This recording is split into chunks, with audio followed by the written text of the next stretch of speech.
বিসমিল্লাহির রহমানির রহিম। আমি মংনামা সাবমেরিন ঘাটির আগে যে সেপ্টাকালি যে সুইচ গেট আছে, এই সুইচ গেট থেকেই লাইভে আসছি।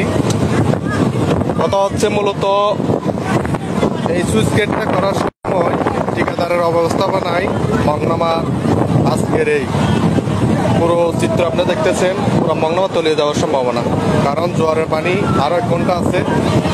জোয়ারের পানি আরো 1 ঘন্টা থাকলে বা পানি যদি ঢুকতে থাকে তাহলে মংনামা এই পার্শ্ববর্তী কাজের মার্কেট মোরস্টাডিয়া এই পার্শ্ববর্তী এলাকাগুলো ডুবে যাওয়ার সম্ভাবনা বেশি।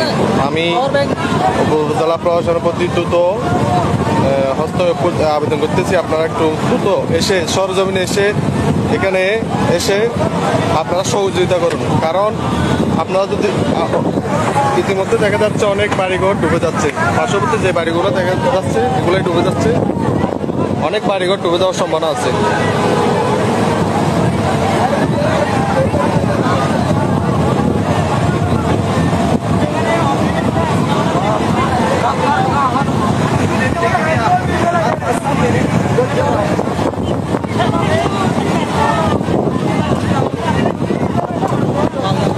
সম্পূর্ণ ঠিকাদারের অবস্থাপনা এটা ডুবে যাওয়ার সম্ভাবনা বেশি।